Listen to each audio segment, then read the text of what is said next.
So welcome to Hope in Action, Resilient Responses in Times of Climate Crisis. I'm Flo from the Network of Wellbeing, and I'm going to hand over to Jyoti at Resurgence to introduce this event fully.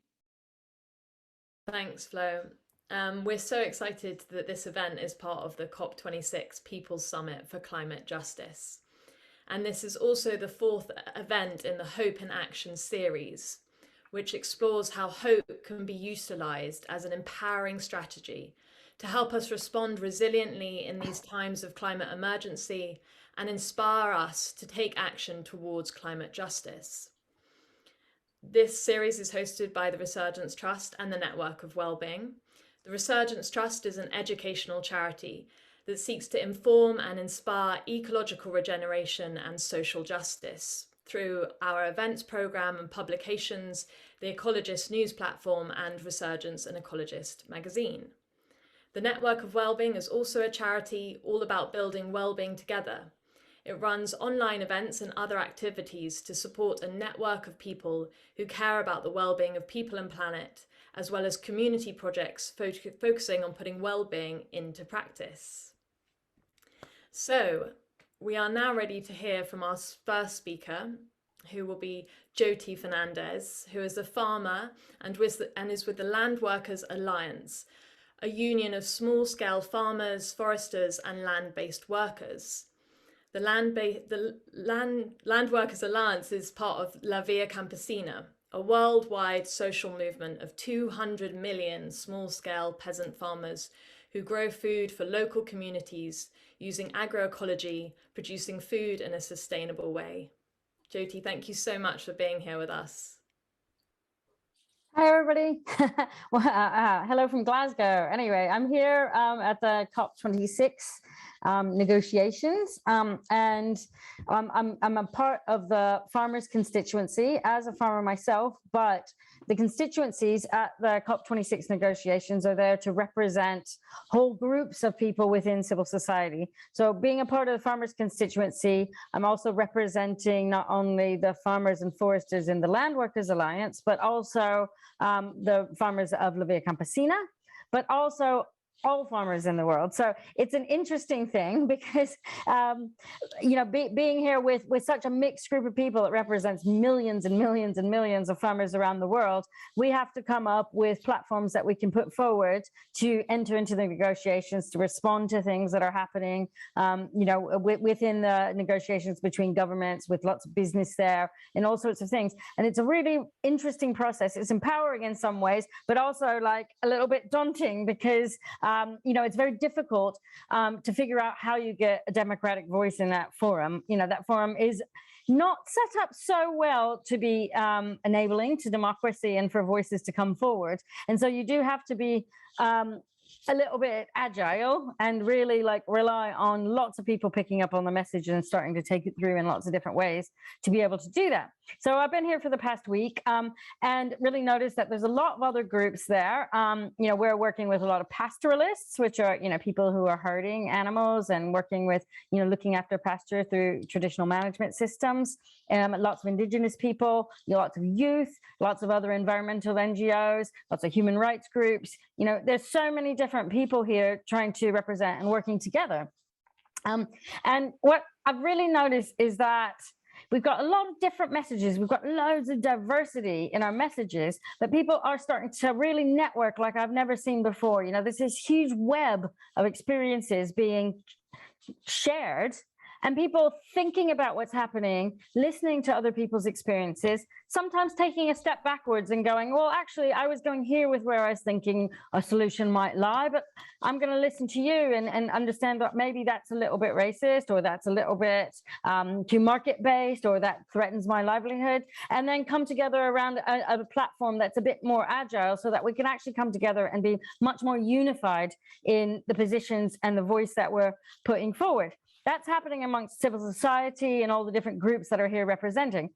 But what's interesting is that we've got to be more active. We're all realizing the urgency of it. We've got to build this web of communication so that we can actually reclaim power, because on the inside of the conference, it was set up, a lot of, the setup and the way it was put together by the UK presidency. And of course, we've got a very, very neoliberal government. It's very business focused. It's focused on working a lot with the financial sector in order to achieve solutions to climate change. And so many of the announcements that are coming out are really centered around reducing the amount that the public purse should be putting forward to deal with the climate crisis. It's not thinking about things like climate reparations. So many countries are basically facing terrible conditions that they're going to have to adapt to, because of the fact that there's a historical situation of colonialism. They're in a position that their public sector has been decimated. Their environment in many circumstances has been decimated. Farmers across the world, peasant farmers, are facing these crazy climatic weather conditions where they've got droughts and rain and floods and all sorts of things while they're still trying to produce food for their local communities. And that's the fault of the more industrialized, richer countries. But are these countries going to put forward the cash to actually deal with this situation, lower emissions, so that farmers can actually produce the food that they need for the communities? That's a big question. And what I'm seeing a lot in the negotiations is that they're not taking that responsibility forward. They're instead saying, well, we're going to let business partner up and try and, as part of their net zero calculations, so they can call themselves net zero, then they can put money forward to try and plant some trees or to do all sorts of things to deal with the climate crisis, instead of reducing emissions or putting forward money from the public purse. And that's something that we really have to be very articulate to speak out about. And it's something as citizens that we need to educate ourselves about. And there's so many people that are trying to put forward what are the genuine solutions, but the way it's all set up, with so much focus on business being a solution, with carbon markets being a solution, it's quite difficult to get those messages through. So really, where I think hope lies is the fact that we're communicating with each other as civil society. All of us have to become educated about the solution, and we need to start talking about it, and we need to pressure politicians to say that, if we live in a country that is more resourced, then we need to try and put forward our public funds to deal with the climate crisis and not rely on business to come up with the solutions, because those solutions actually directly impact the livelihoods of small farms around the world, indigenous people who may lose their land from carbon offset programs or whatever it is. There's a lot of other things we can do on a personal level, of course, to support small-scale farming, to support agroecology, to support better land management. Things like buying local food, buying organic, becoming a farmer or forester and looking after land properly and planting loads of trees and looking after our grassland. We can develop a sense of community. We can have community-empowered projects. All of these things, that's things we can do on a personal level, but we really have to go beyond that to educate ourselves about what's going on in the wider system out there, what our voices are trying to say, and make sure we hold our politicians to account in delivering on what they need to deliver to move things forward. And that's not such a hard thing in this day and age, and it's actually a really fun thing. If you join groups that are doing this sort of thing, I felt really alone on the first few days of the conference, being there before loads of people had turned up. I was kind of like wandering around these halls with all this glitzy stuff going on, with my little badge, trying to say some things to people and not knowing if they're listening or not. And then all of a sudden people started coming that are part of the movement and turning up. And then there's this amazing, huge march on Saturday, where it's just line after line of people truly believing that we needed to solve the climate crisis. And the samba bands are all going, and people are really chatting to each other, and the press is trying to put our messages out all over the place. And you realize, we're not alone in this. We've got to be there. We've got to be solidarity with each other.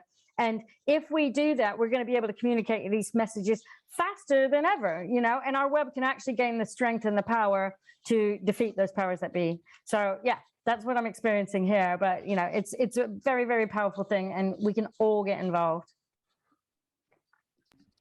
Thank you so much, Jyoti. That was so encouraging. A question we have for you is, how can we hold our politicians to account? All right, great. That's something I want to hear. People wanting to hold the politicians to account, exactly. Because, yeah, well, basically, wherever you're living, you can directly talk to your political representative, and try and talk about these issues. Some will care more than others. Some will listen more than others. You'll get a lot of responses sometimes. But I think it's always worth having a go. It's worth trying to talk to them, and really trying to bring enough people together on that particular issue that they realize there's a critical mass of people interested in it, and whether it's like bringing people to where you live to have a collective group meeting about it, or bringing a group of constituents to your MP to try and talk about it, that's really important. And if they're not listening, really be like, we are going to mount a campaign to get you out if it's possible. I live in a place absolutely dominated by people that vote Conservative, and that's a very difficult situation to be in. But I still do talk to the MPs that inevitably always get voted in my district. And every once in a while, there's something that they will pick up on it. Sometimes it might be an individual issue, whatever it is. And every once in a while, that really helps. When it came to like trade standards, something we were lobbying on, they actually voted in support of what we were going to do. And so every once in a while it helps. But more than that, we can really try and organize on a wider political level, because when you get that critical mass across society, then you can start to get more change happening. I think it's really important not to get too cynical and kind of step back, because if you step back, you let them win. And we've just got to keep trying. And I'm seeing more people talking about these issues than ever before. Thank you, Jyoti. So someone has asked the question, how do you address social and ecological justice without addressing 500 years of white European bigotry, invasion, land theft, genocide, slavery, and ecocide by white Europeans on 5 continents? I think it's fundamental that we do address it. You can't address these things without addressing that. That is a root cause of a lot of the problems that we're in now. If at the time when, I do work with the food systems, I think about food systems. That's where I specialize, by working with farmers. And, there was a point in history where there was so much land that was being, taken by the colonial empires, around the world, so that food could be produced, or other resources could be produced and extracted, that land directly came from peasant farmers, from indigenous communities, but people that were, producing through largely localized farming systems.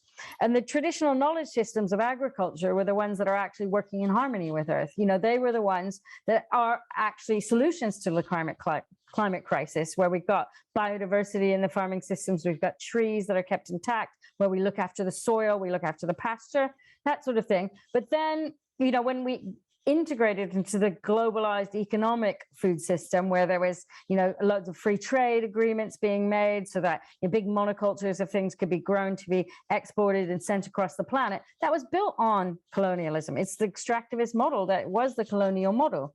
And that is where we started to go wrong with the industrialized food system. So that food system is responsible for almost 30% of climate emissions. Whereas, the food systems, the localized food systems, the ones based on traditional and indigenous knowledge, are the ones that actually could be a solution to the climate crisis, where we're preserving biodiversity, where we're sequestering carbon. And so we've got to look back at those historical roots, and we've got to think that we've got these solutions, but the power of the people still practicing these things has got to be upheld. We've got to lift those up and make sure that the big business models, the free trade agreements, the things that are dismantling that power, we don't get to hold the narrative of what happens when we go forward to solve the climate crisis. Thank you, Jyoti. How important is practical action on your farm and in your life to your sense of hope and resilience? Well, very definitely, for the sense of hope, acting on a personal level is what gives you that power to be able to speak, So, an individual action on its own, okay, maybe that's not going to totally solve the climate crisis, but it can, all the conversations you have about that, all the learning from that sense of health inside of yourself by doing the right thing, empowers you to be able to speak on a wider level. And I think it's, that connectivity, like having what you do be a part of something so much bigger, that gives us really strong power. And when I work as a part of a movement where everybody is actually doing something that's a positive solution, it just feels incredibly powerful. Thank you so much, Jyoti. So we've got an incredible panel of speakers this evening, like I mentioned earlier. So we're going to move to our next panelist, but Jyoti's staying here with us for the slightly longer Q&A section at the end. So if you've got further questions that you'd like to ask Jyoti, do put them in the chat box, and we will move over to them in the Q&A section later on. But for now, I would like to introduce our next speaker, and that is Asad Rehman. So really pleased to have Asad with us this evening, also joining from Glasgow. Asad is the Executive Director of the radical anti-poverty and social justice organisation War on Want, which was founded and rooted in the labour movement, and it works to achieve a vision of a just world through their mission to fight against the root causes of poverty, inequality, human rights violations, and defending workers' rights in the UK and globally. Asad is a leading climate justice activist whose work has helped to reframe the climate crisis as a crisis of neoliberal capitalism, inequality and racism, and is co-coordinator of the Global Green New Deal project, the global campaign to demand climate justice, and is a founder of the COP26 Coalition, which is what this event is a part of today. So a very busy time for Asad at the moment.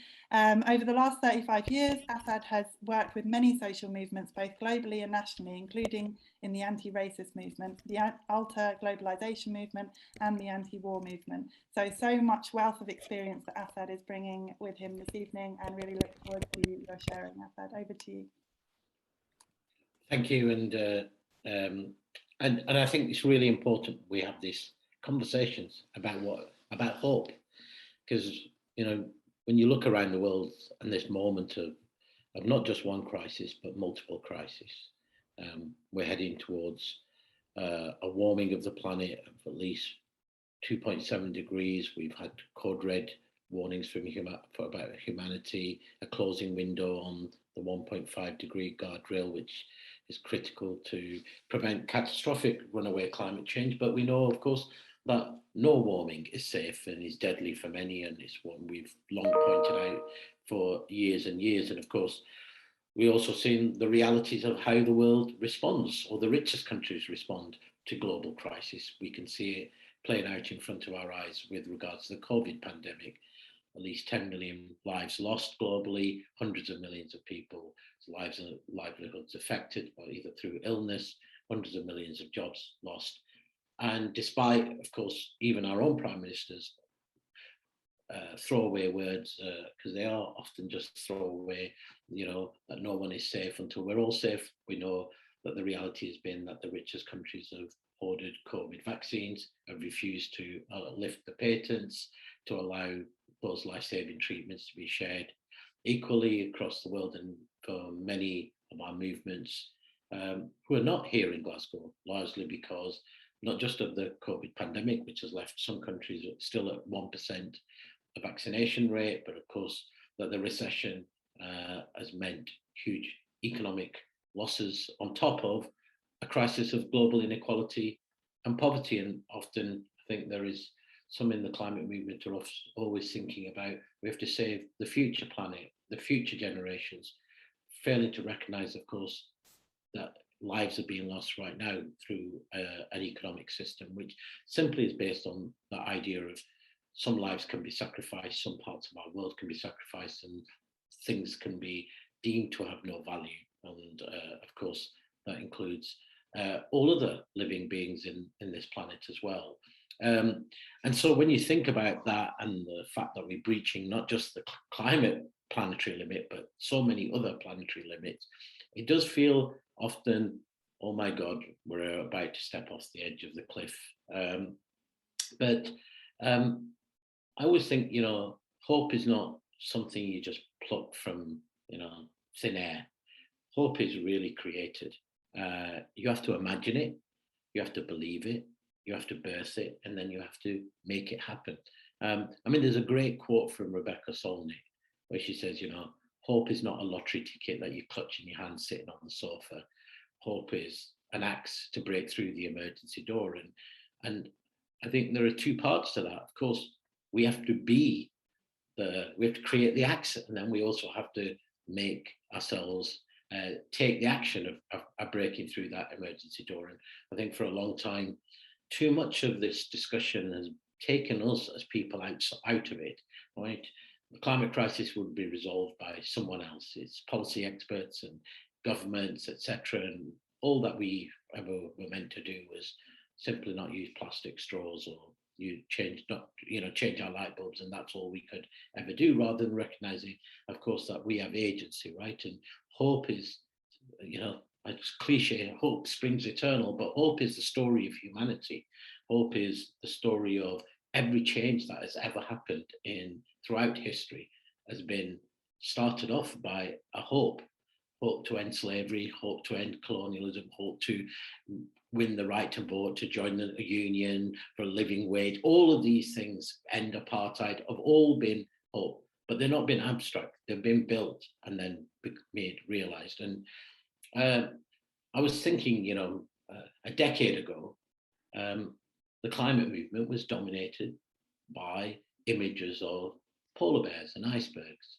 And it was dominated by, if people of colour ever appeared, usually up to their neck in water, no agency, no voice, no message, as if we were just sort of bystanders to this crisis. And how different that is. Those of you who walked through the rain in Glasgow, and it was a very wet Glaswegian welcome, up to about 150,000 people, thousands across this country. I mean, literally mobilizations in every town and city, millions across the world. We had 800 actions taking place in mobilizations. And they were not just simply empty calls for action. I mean, the fact that they were held under the banner of the era of injustice is over. The fact that, unlike 2009 climate march in London, this was not people of colour being replaced by people wearing animal heads for photogenic photographs, that this was led by young women, by Indigenous, that it had workers and migrants and economic justice campaigners. To me, that really gave hope, because what I saw there was not an environmental movement.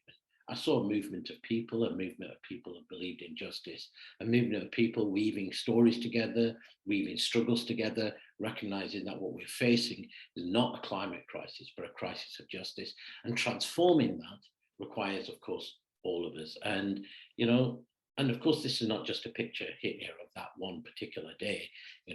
People always say to me, oh, how do you have hope in all of this? And how can you not have hope? How can you not have hope when you see 250 million farmers taking to the streets in India? How can you not have hope when you see the Chilean people build a movement of movements, feminists and environmentalists and labor movement and students, overthrowing the cradle of neoliberalism and imagine a very, very different future for Chile? How can you not have hope when you see, the conversations that happen, around Black Lives Matter, but those have all come from decades of organizing that have resulted in these moments of huge transformation that transform us as individuals, but transform us all collectively.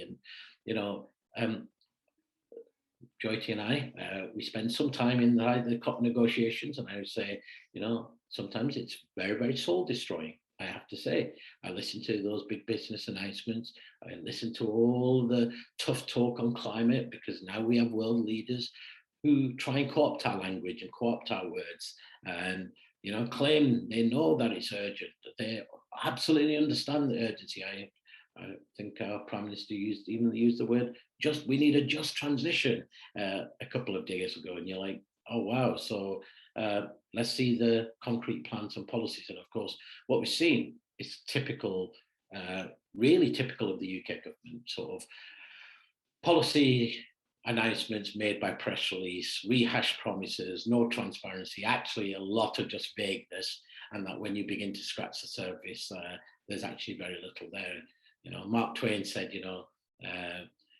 was it a lie has run around the planet before truth has got the shoes on? And I really think there's a lot of people within these climate negotiations who really stick to that and think, okay, let's get the lie out, and before anybody else can even begin to tell you the truth, it becomes there.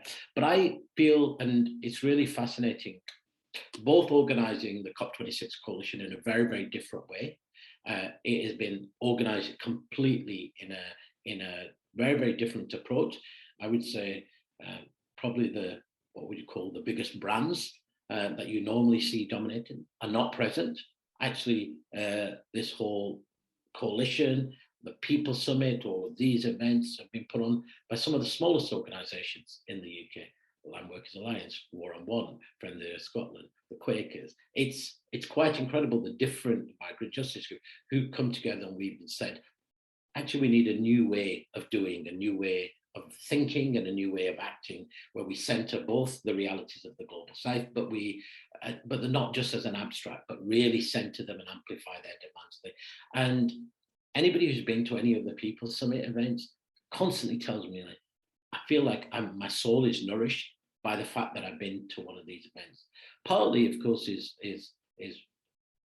we've all been isolated. We've all just seen people in pixels on screens, right? And suddenly even seeing, wow, people have got legs.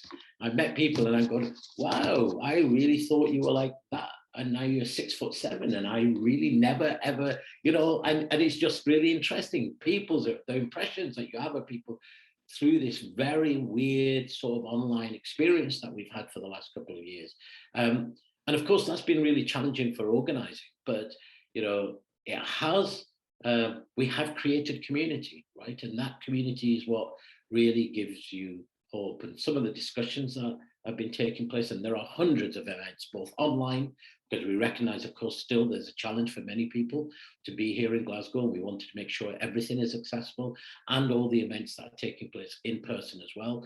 Conversations are happening, the connections are being made, and hope.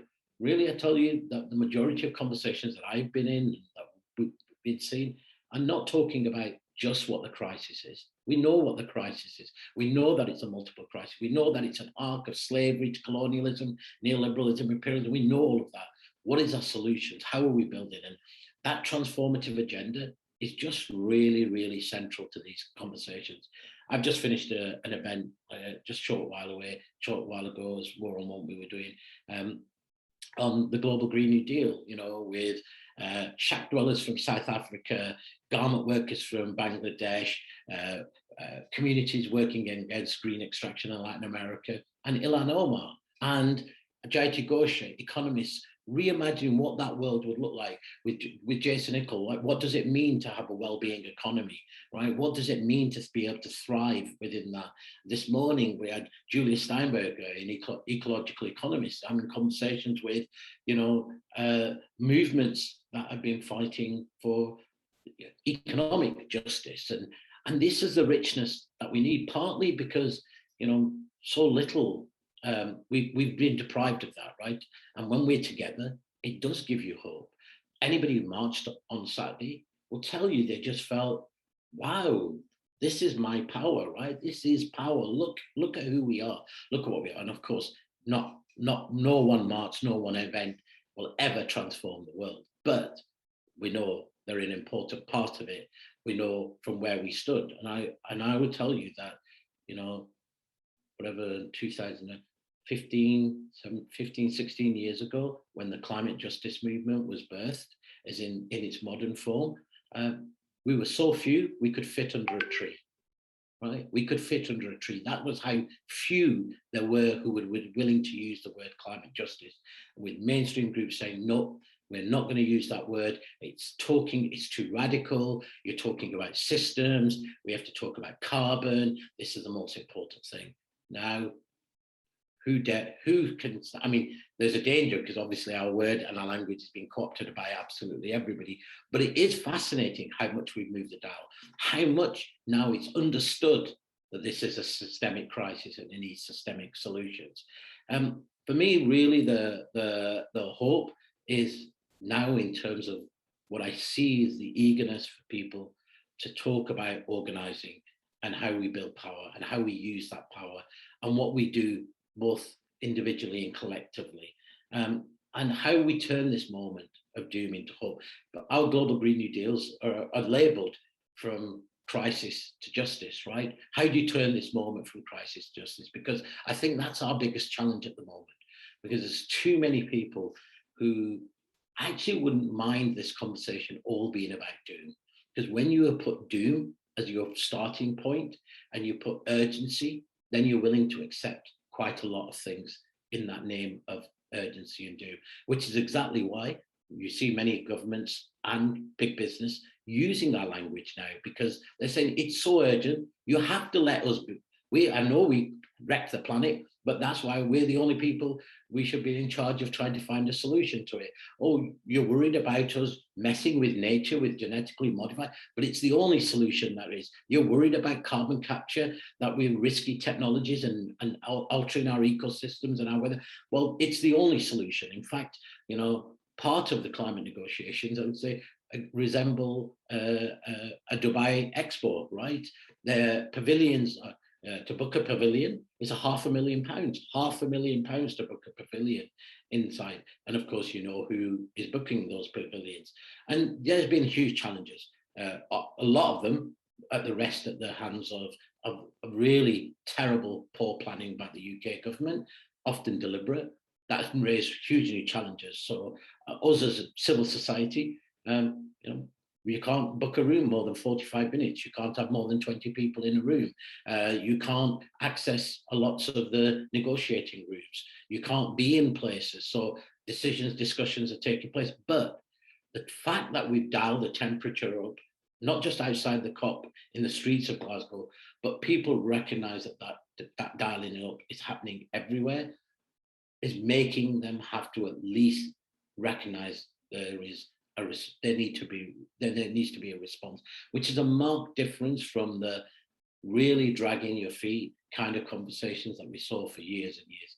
The real fight now, of course, is what are the solutions, right? And solutions, that's where you've got to give hope, right?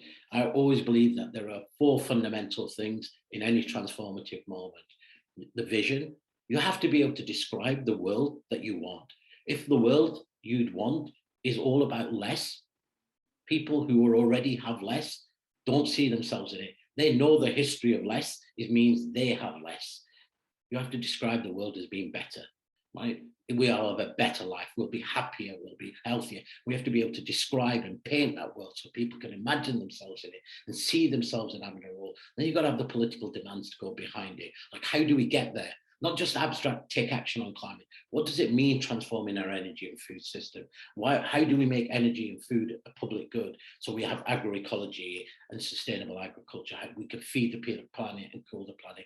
What does it mean in this moment to then think about universal public services and social protection and living wages? Not as an add-on or as a nice thing, but as an integral part of both winning social license, but also as seeing it as both climate mitigation, adaptation, etc. And then you've got to have really the conversation. How do we build power? How do we weave together our stories so that we create the movement of movements? We've been trying to do that during this whole COP26 coalition and this process. And you begin and you see it. And I think that for me is the real joy.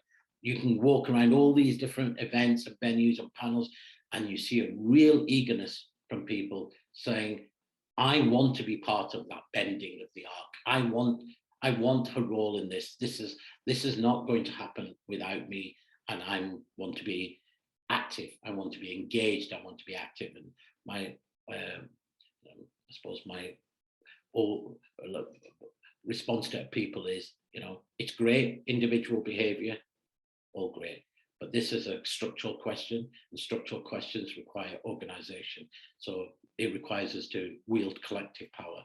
So we do need to be organised, in whatever formation, in whatever reality. We have to be principled. This moment is a moment really of we have to imagine big. We have to be bold and ambitious, because that's what this moment requires and demands. And if we don't, the reality is we're already saying we've lost, because winning slowly in this is the same as losing.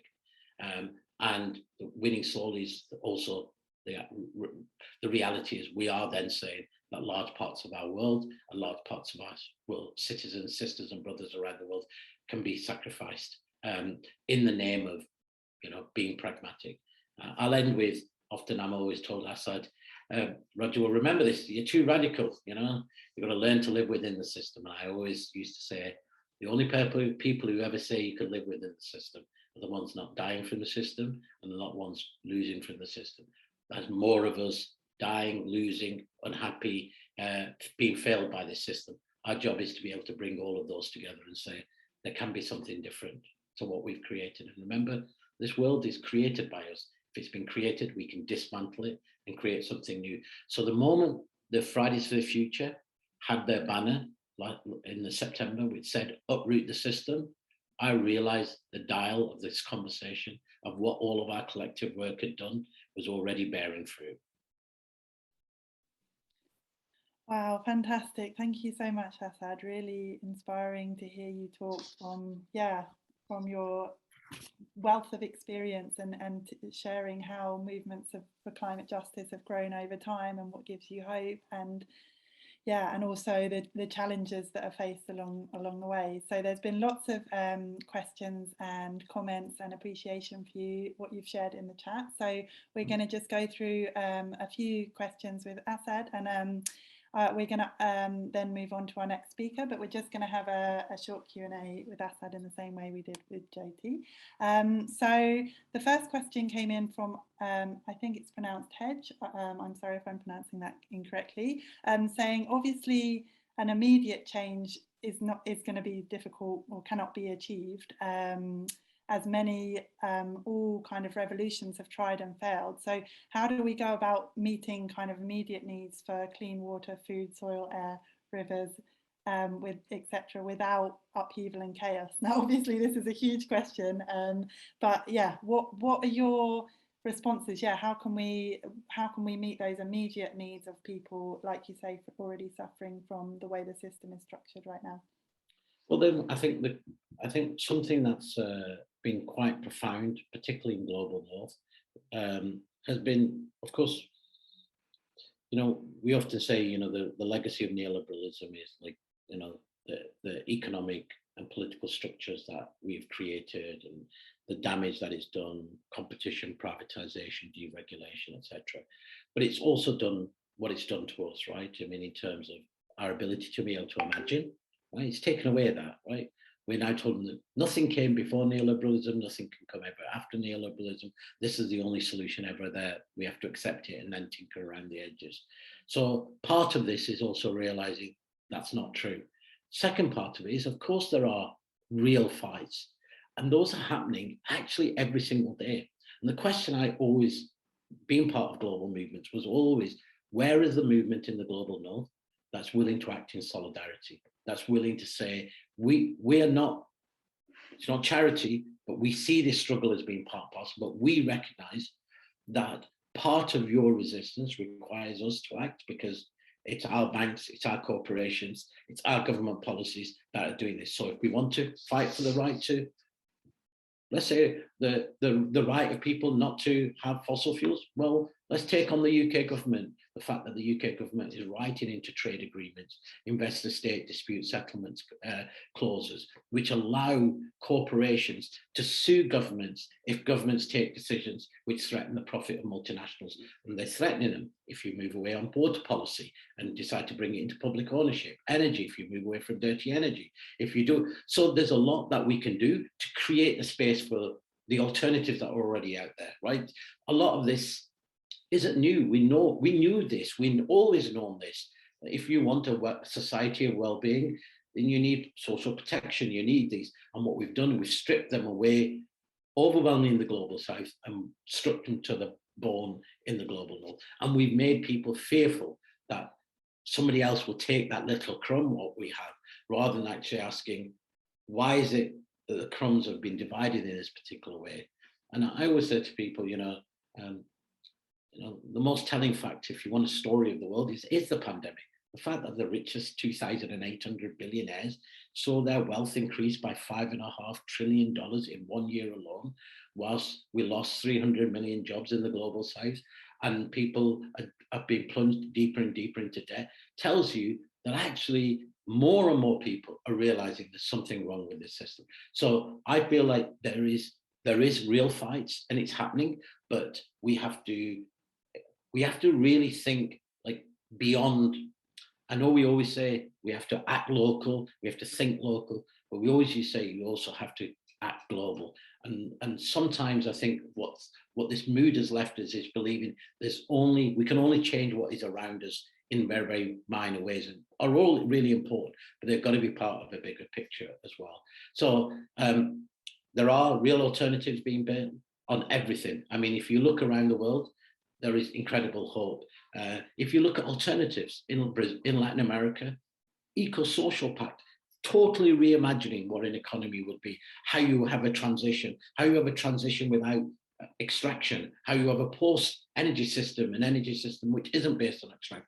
You look at the African Feminist New Deal, you look at the Justice Transition Platforms, the Global Green. There is a rich tapestry, and they're all saying the same thing. They're coming from the bottom and they're coming from the top, in the sense that even here in the UK, I think there's very few people who would say that our economy isn't broken. I always say it's rigged, but it's failing lots and lots of people, and even those people who aren't necessarily economically suffering do know that their well-being is suffering, right? People are not happy.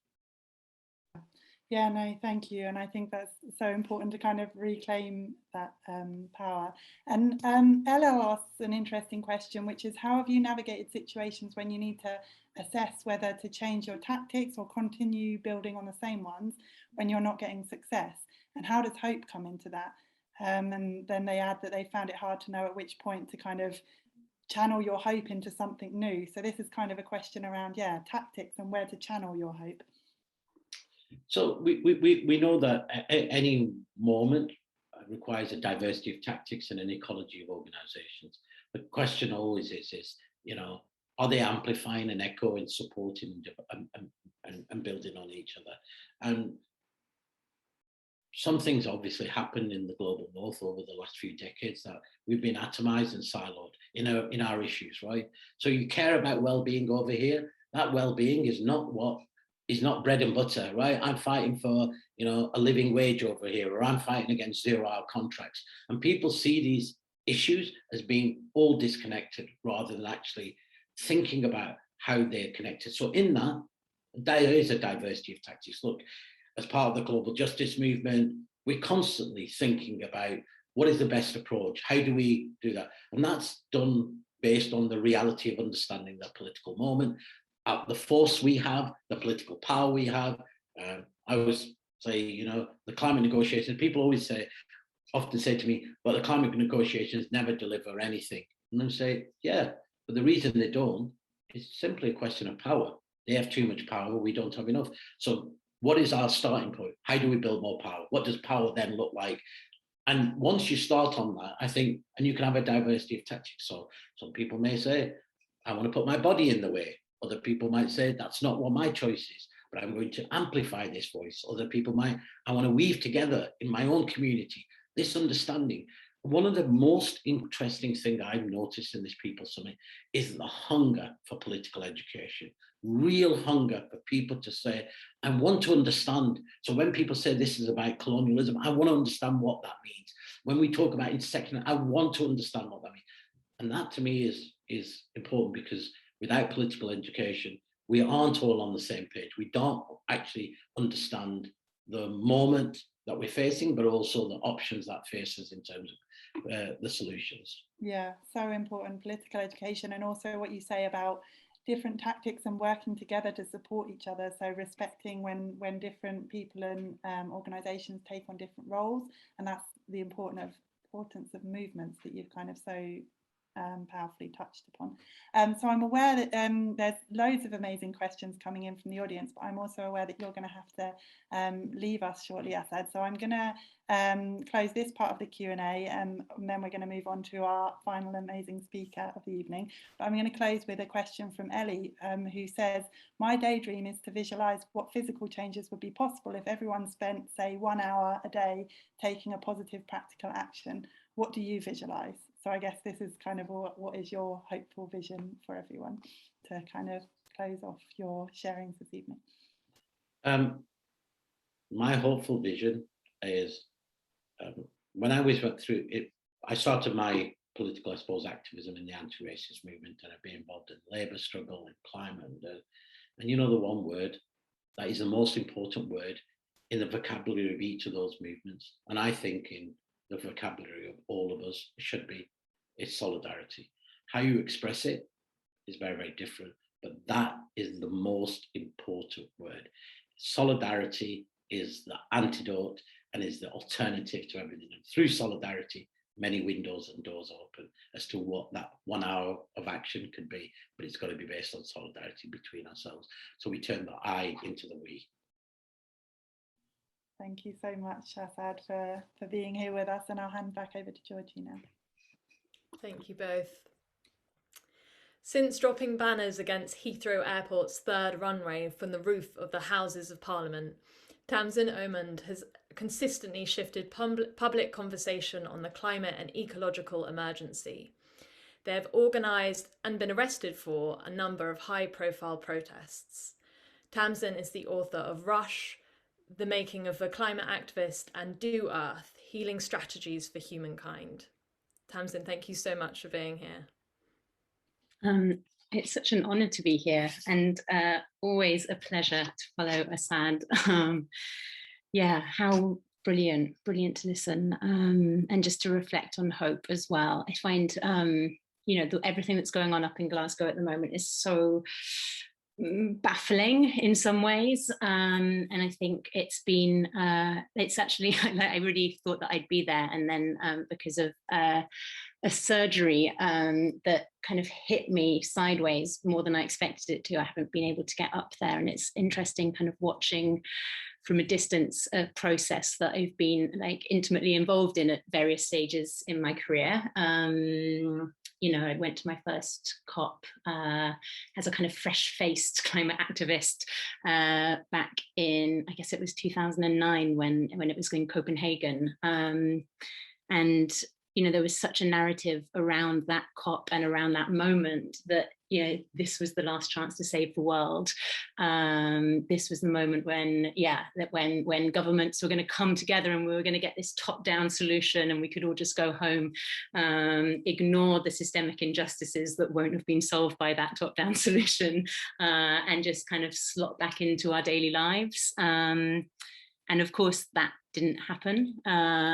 It was universally declared a failure, and the cost that had on climate activists was immense, because I guess in some ways it's, you know, it's this kind of like the delusion of hope. You know, you can have like a really delusional hope that, you know, one person, one president, one policy is going to save the world, and that it isn't going to require all of us being, you know, participants, getting organized, finding our courage, finding our community, finding our methods of like sourcing our own resilience to keep on showing up to this struggle, that it's going to take struggle to dismantle those systems of oppression that Asad and Jyoti have spoken about so beautifully, and to start building something new.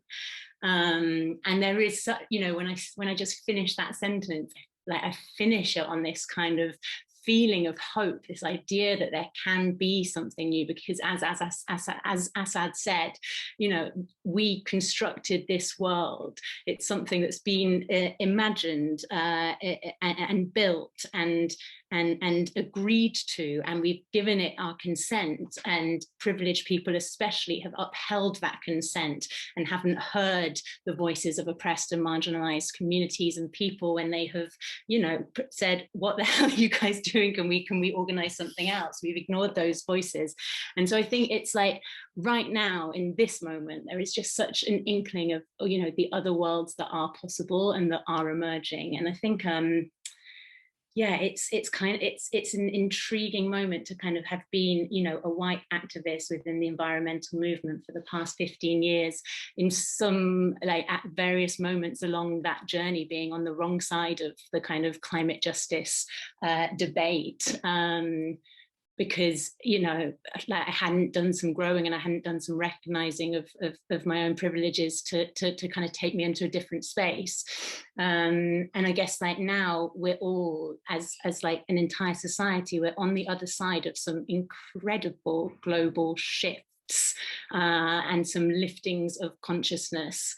I guess the first one, you know, that is super relevant to this conversation about the climate and ecological emergency is around that summer in 2019, when, you know, these different forces kind of coalesce. So you had the IPCC report saying that we had 12 years left to save the planet or to turn the ship around, or however it is they articulated it. And then we also had the emergence of this kind of prophetic voice that was Greta's voice of you know, of her holding, of this kind of intergenerational justice, of her holding to account all of the leaders and their like varieties of blah, blah, blah. And we also had the emergence of this movement of nonviolent civil disobedience, Extinction Rebellion, which of course was built on, you know, on the decades of organizing within environmental justice and climate movements. And this kind of coming together of those three and other forces created a moment where like we couldn't be a species in denial anymore. And, you know, so much about like the history of kind of climate organizing has been like throwing yourself at a wall of public disinterest because, you know, it doesn't, in terms of who's benefited from the systems, from the colonialism, slavery, the capitalism that has created the white supremacy that has created, you know, the climate crisis that is the fuel of the crisis and the fire and the fire with which it burns. Those are people like us. And to that, I'm speaking to the white people of privilege in the room. You know, those are people like us who have just been like, you know what, it doesn't hurt me enough. Like, it's not, I'm not losing out. I'm not missing out. It's not my communities who are on the front line of this. And so for climate activists, it has been this thing of, you know, it's in the global north of like pushing yourself again and again against kind of disinterest because it hasn't, because there hasn't been this like need for justice from us. And I think like with in 2019, that sort of shifted for the first time. I think like, you know, the impacts of climate emergency are becoming more and more difficult to ignore. And various crises are intersecting so that we can't ignore it anymore. And also these voices, these prophetic voices are coming out and being heard for the first time.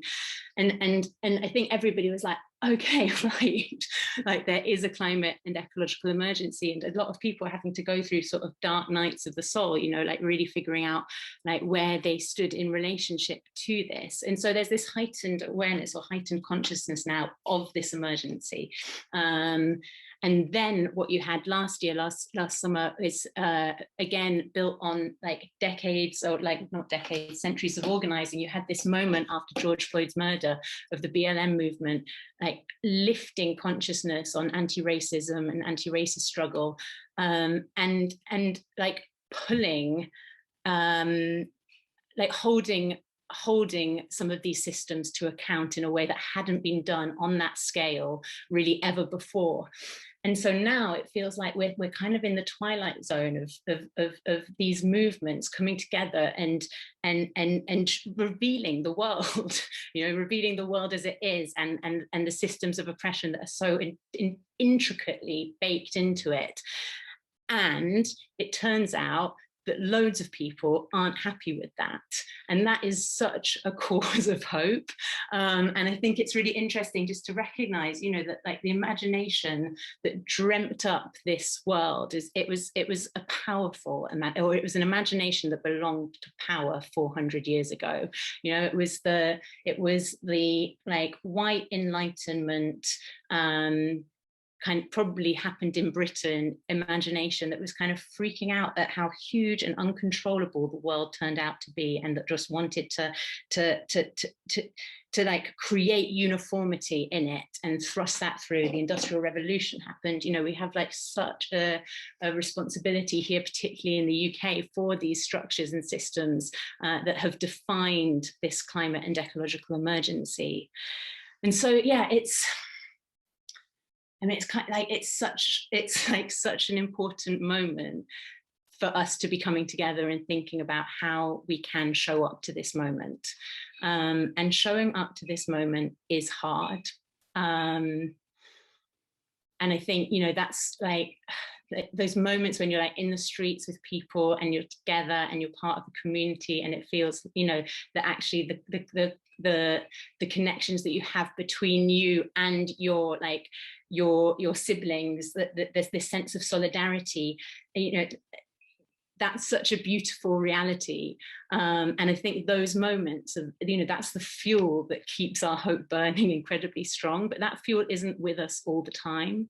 The fuel of knowing that you are like aligned and that you are you're participating in a movement that can build and win power. Like that's an incredible feeling, but unfortunately, like those feelings are temporary in some ways. And on the other side of that, there's the reality of feeling like hopeless, of feeling overwhelmed, of feeling exhausted, of feeling, you know, for me, like in my 20s, I had so, you know, like the kind of capitalist inside my head who was like a kind of like a furious personal trainer who was like, you have got to save the world, go, you've got to run at this campaign, and then you've got to run at that campaign, you've got to go and fundraise over there, and I'm taking it down, I'm writing a list, I'm writing that list, and or actually you're failing over there, you know, like all of those, you know, like they don't just exist out there, these systems, like the perfectionism, all of that stuff, like it exists in me as well, and it's exhausting. And you know, dismantling this stuff, like the primary dismantling begins like at home, like with me, and that's the, you know, that's the first step to being able to have any credible voice on talking about these struggles kind of in other spaces. And you know, I think like for me, just on a kind of personal narrative or whatever, it's like I spent my 20s like hurling myself at what was in some ways an impossible battle to win. You know, like even the narrative that goes like, we're going to win on climate or we're going to lose on climate. It's like, that's not how this like human story is going to unfold. Like there will be moments of like glorious togetherness and collaboration and creativity and community that will reach along the way. And then there'll be moments when like an awful policy comes in, and you know, the kind of neo-capitalist, neo-colonialist, like fascist mentality wins, and a policy gets laid out, and we can't do anything about it except hold each other in the aftermath of it. And I guess, yeah, that whole narrative of like gonna win, gonna lose, like it just brought me to burnout. You know, about 5 years ago, I had like a massive burnout because it was just impossible for me to keep going at the level that I was going, with the speed and pace that I was going at, furiously trying to do this ridiculous thing of like save the world. Like, I mean, how arrogant is that? Like, what an extraordinarily silly thing to like be asserting that any one person should do. And my journey since then has really been about how to put myself back together with like a kind of realism about what I can and can't do, about how much of myself I can and can't bring, about like the need to just stop. And you know, so like, I mean, even with this, right, I'm recovering from surgery, and there's part of me which is like, I have to be in Glasgow. It's like, no, I don't. Like, I have to be here looking after myself because you know, actually my physical sustainability is really important.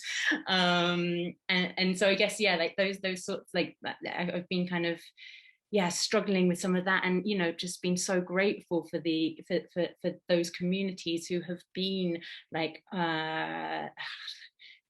who have existed at the margins of the status quo or of the dominant culture, because in those margins, different ways of organizing have and different ways of different priority systems, different ways of being together have emerged. So like, you know, part of my own identity is that I'm trans and like exist within the queer community, and you know, there's like through that through that I know about chosen family. I know about how important it is to choose my community, to invest in my community, to love people beyond my blood relatives or the one beloved person in my life. And that investment in community is so important. We learn from Black feminists about, you know, self-care, not as like a nice thing for well-being, but as a political act of resistance, because actually by protecting ourselves and by ensuring that we can show up for another day and to struggle, and also just safeguarding lives that exist in those margins, you know, not allowing the status quo to kind of, or the dominant culture to just exhaust us and oppress us, and to always have to show up fighting, but to kind of, you know, have community care and self-care is something that we're really prioritizing. And yeah, I guess in the space, you know, like in the, you know, since like my burnout, you know, I've been super involved in like Extinction Rebellion, and then like got very disappointed with, you know, with kind of the usuals showing up, like patriarchy, white supremacy, and capitalism, like those cultures just kind of reasserting themselves. And for that kind of that, you know, it was really important that I was able to kind of hold myself through that disappointment, take myself away from it, could go back into, you know, resolve issues where I could resolve them rather than trying to do everything. But yeah, it's tricky. I mean, I guess, you know, like, yeah, hope is, I think it's such a human, you know, it like our humanity sings with hope, you know. It's like that's what it is to be human. It's to believe that, you know, there is something better that we can be organizing towards. There's something that calls to the best of our humanity, even when I just want to be selfish and like sit at home and eat chocolate or whatever, you know.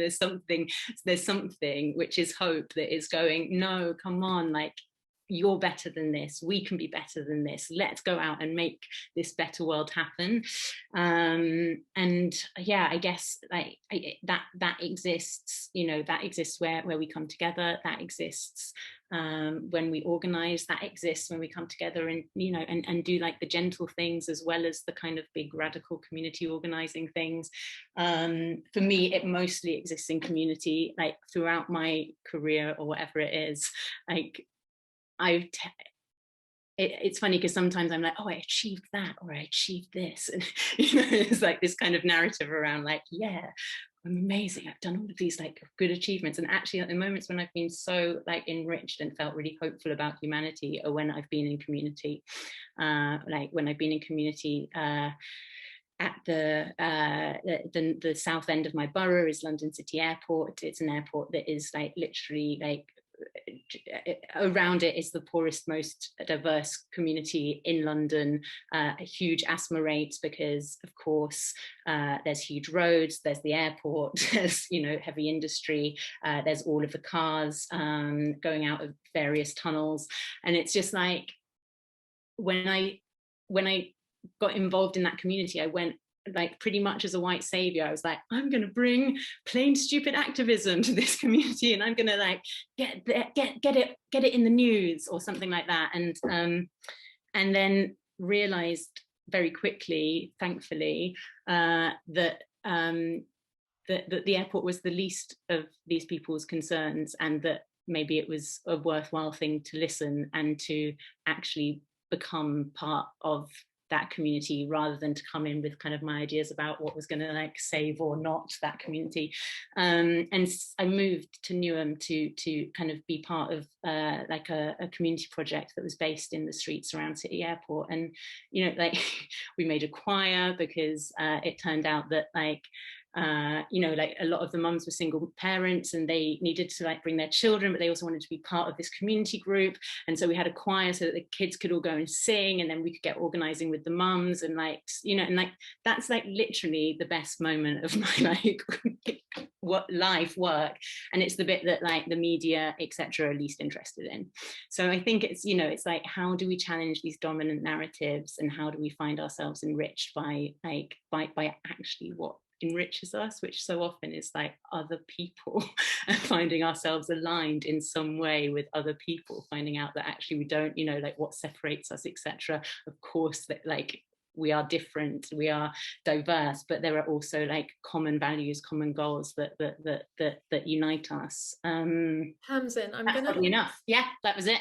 Done. I'm gonna stop you there so that we can ask you some questions, and we can bring Jyoti back in. Yes.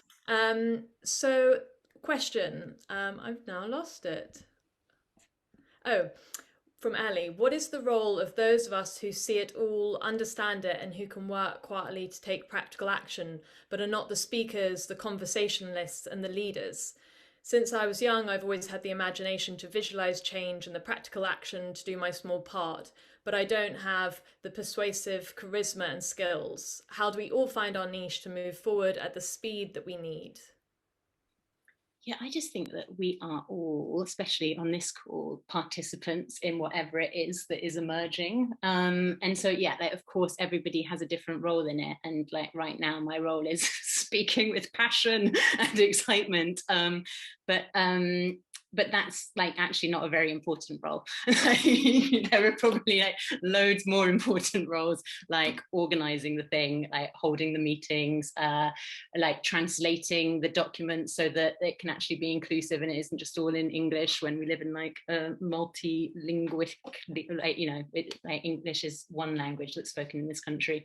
So I think like look out for organizations that are local to you, that speak to you. If there aren't ones that are local to you, or if your vision is like more global, look out for organizations that are global that speak to you and find out how you can get involved. It's fun. Like, I'm not, you know, I'm yeah, and it's all like make your own organization if you don't find one that's relevant. I think at the moment, for my analysis, we are at a position where a lot more people than ever before know that there's a problem.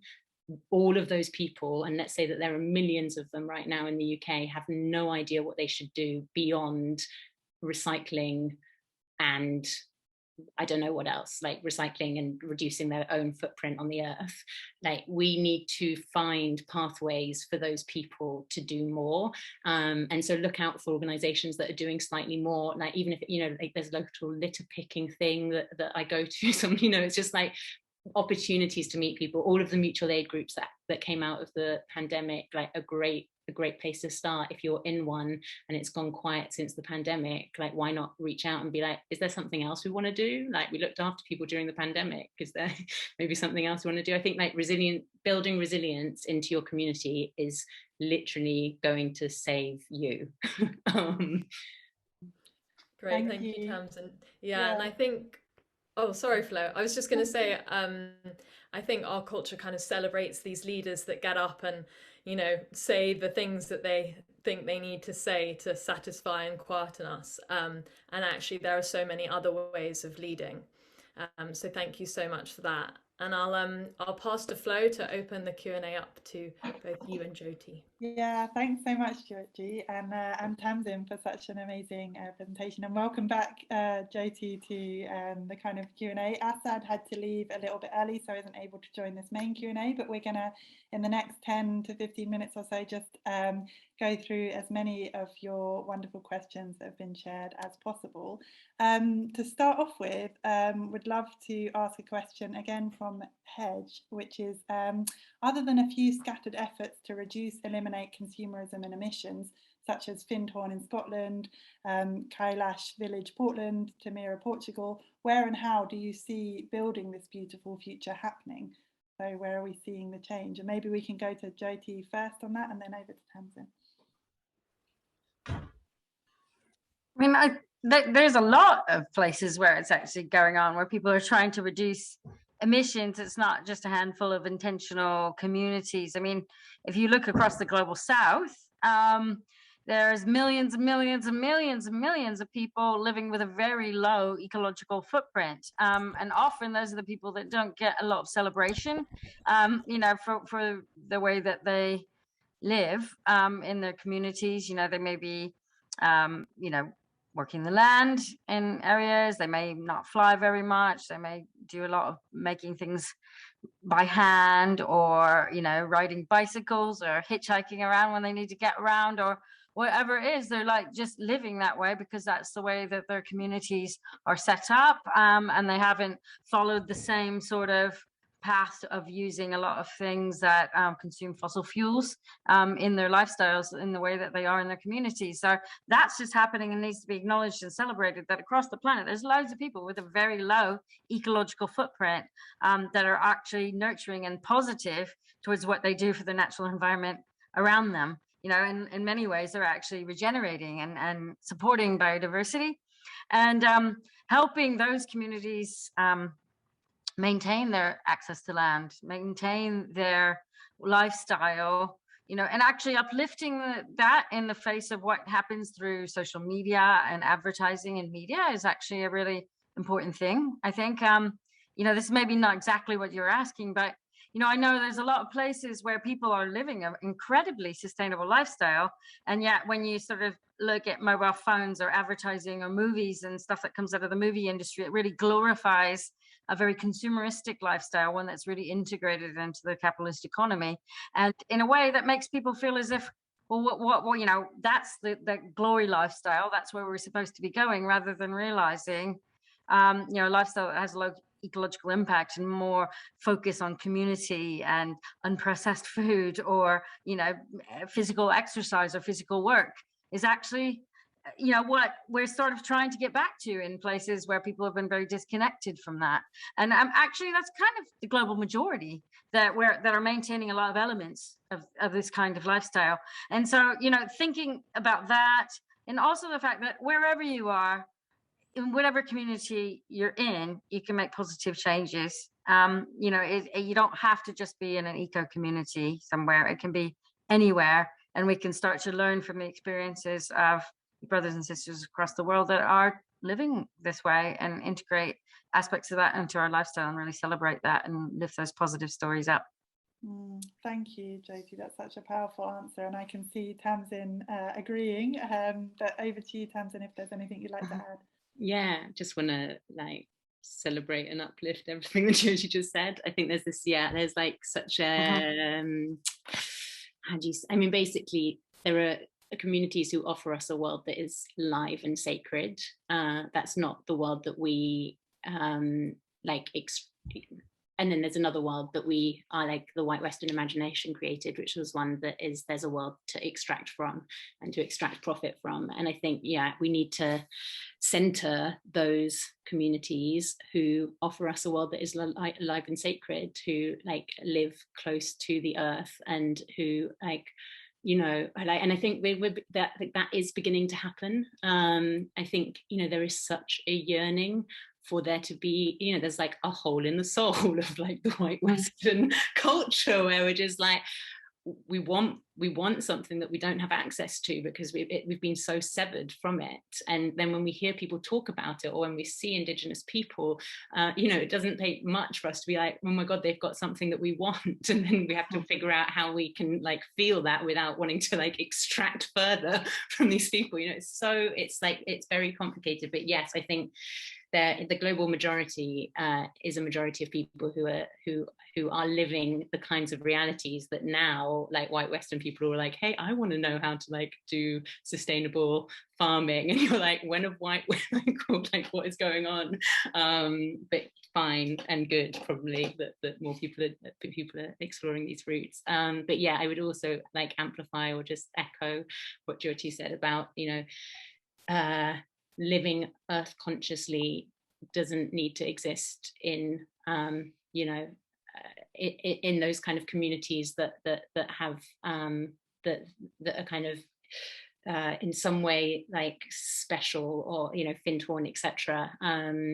like we need to bring that earth consciousness into all of our realities, like from boardrooms to like, you know, to like work, like it just needs to be everywhere.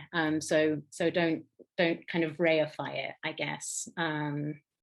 You know, just bring it about in your imperfect way. Yeah, such a good point. And over to you, Jyoti. Wonderful. So, Tamsin, you spoke a little to this, but for both of you, would you agree that we need a different way of thinking, moving away from a culture of consumerism and more focused on a culture of responsibility to ourselves, to those around us and planet, a culture of care as opposed to a culture of me?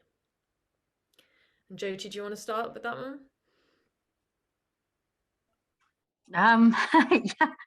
Yeah, of course. But I mean, I think you know, thinking about yourself is actually okay too, you know, because you're a part of all of it. You know, like, yeah, I mean, it's a culture of care for everything, I suppose, in what you're trying to look after. And I don't how know. can we build You know, that a brief thought that went through my head earlier was also thinking about how body images and beauty and who you love and how you feel good about yourself is actually really important, because I think there's a lot of, you know, even one of the things that really brings down people from indigenous cultures and places across the world is the fact that what's been glorified is how you look, you know, in a certain way, whether you've got like certain body shape or facial structure or skin color, whatever it is, you know, that does come down to how people feel about themselves. And, you know, like a lot of the advertising and, you know, whoever's on pictures of magazines and, you know, who's glorified as being beautiful or being in a relationship has really been dominated by those kind of images. It comes just down to how people feel about themselves too. And so you slowly start to lose that way of life because you want to move towards something that like looks like something that's on an advertisement. I don't know why that crossed through my head, but I think it's important. Yeah, How we feel absolutely. about ourselves. Yeah, I'm just going to add to that quote from a brilliant Black feminist organizer activist called Adrienne Maree Brown, from her book Pleasure Activism, which I just recommend to everyone.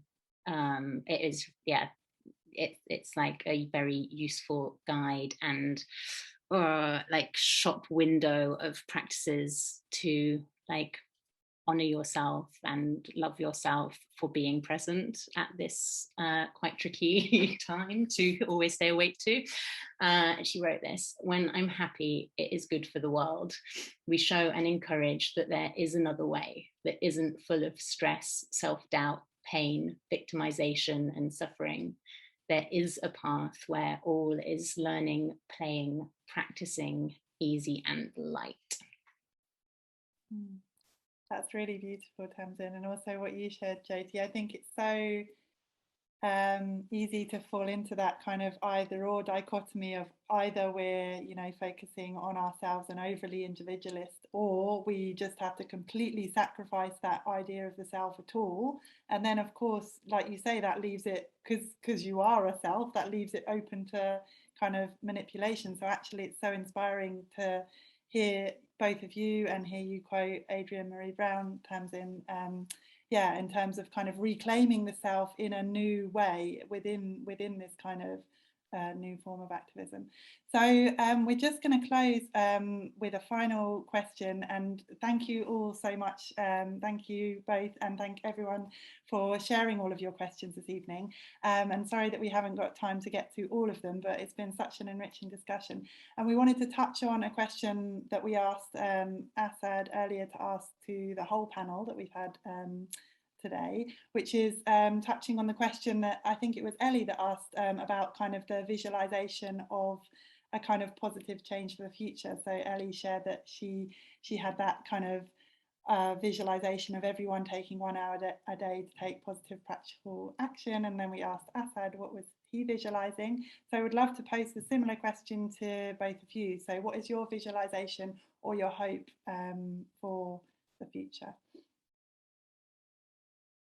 Would either of you? Yeah, maybe. Yeah, I'll go first. For me, it's really all about community right now. I just can't exist alone. And I can't continue to generate hope alone either. Yeah, I guess like I'm so lucky where I live. I live in Newham and Forest Gate, like Newham, which is in East London, and there just is a really strong community here. So in some ways, like what I visualize is just kind of more of what I've got, which is a wonderful situation to be in, I know. And so yeah, like around the pandemic, as I was mentioning, like there was this, you know, flourishing of kind of a mutual aid group for like the streets directly around me, which is, you know, something I've always dreamt of. I've also always advocated for it. I've been like, go and knock on your door, find out who your neighbors are, and like I do that for like campaigning purposes, but actually like I don't really do it for like the bits in between. And I guess this is it, is maybe like we're so, you know, actually when crisis hits, what happens is people do pull together. People do, you know, we saw it with like Hurricane Sandy, we've seen it with the pandemic, we've seen it with like various things. Like when the crisis actually hits, the best of our humanity comes out and we look out for each other.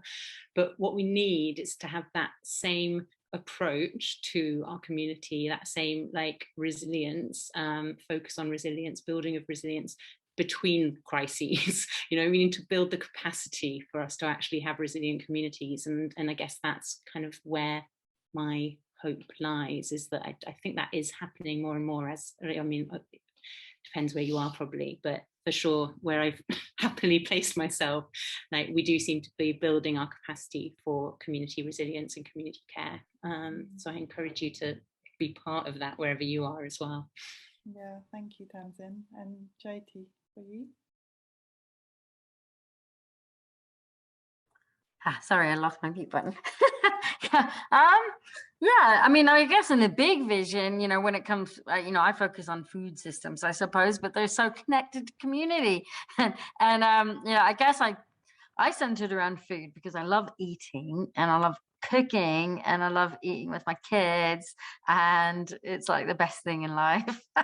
I know about is a meal and then a good dance afterwards and hanging out in a nice place doing those things. It's just like so enriching with loads of really people that are just joining in and mucking in and helping cook.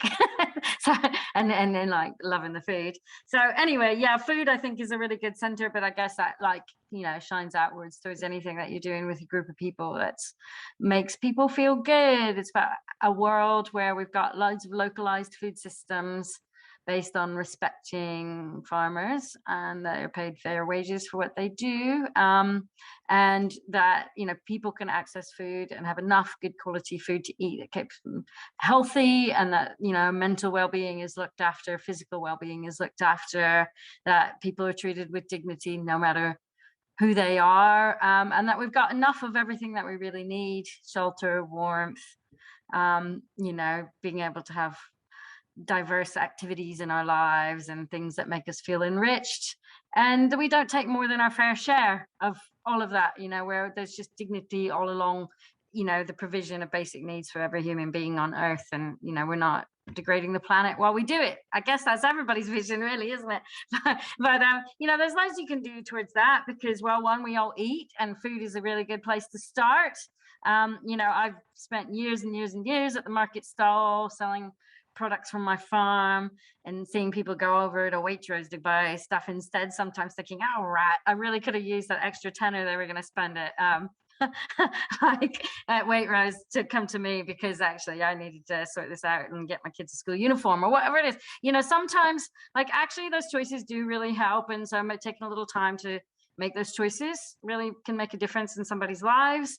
And then just roll that on out to like what other things you can do. You know, maybe you could set up a community kitchen in your community, or help set up a land trust, or, you know, get yourself some training so that you can learn how to grow vegetables, or, you know, if it's something else that you want to work on, you know, start your own project to try and do it. If you want to look at mental health issues or tackling racism, or, you know, whatever it is, kind of think about where you can plug in, whether it's on a really local level, an individual level, whether it's calling your neighbor that just needs to chat, you know, or thinking about how you think of that on a bigger level. You know, there's loads and loads of organizations out there that support people doing advocacy. You can just join. A lot of times, you know, there's no membership fee and it's a mailing list, or there's a bit of a membership fee. If you've got money to donate, it really helps people out. You know, sometimes I need to get to Westminster, and people donating to our organization to pay for the train fare for me to get there is really useful. Or coming along to a march and helping make the puppets, or, you know, helping cook a dinner for everybody else, or doing a bit of childcare so other people that are at the meeting can participate and join in and feel a part of it as well. There's so many levels of what you can do to get involved, and once you build that sense of community and a social movement, you're just going to feel great, because it gives you power every day. Yeah, and especially if it's centered around good food. Yeah. Really powerful answer. Thank you so much, Jyoti, and thank you so much, Tamsin. So we've unfortunately run out of time, so I'm going to hand over to Jyoti just to make some final announcements as we close this event. Yes, just hugest thanks to our 3 speakers tonight, Asad, Tamzin, Jyoti. And thank you so much to COP26 People's Summit for hosting this talk. We've shared links to how you can follow the speakers and the People's Summit in the chat, so do go check them out. And if you'd like to receive updates about future Hope and Action events, as well as exciting news from the Resurgence Trust and the network of Wellbeing, we'll share a link to our newsletter. And finally, I'll end by saying this Friday, the network of Wellbeing, Eden Projects and Hawkwood are doing a networking event for activists and changemakers. And later this month, the Resurgence Trust will be hosting a talk with Kate Rayworth, the creator of Donut Economics. So we so hope to see you there soon. And huge thanks to everyone who made tonight possible. Yeah, thank you so much, everyone, again. And Tamsin and Jyoti, take care, and thank you so much for your words of wisdom.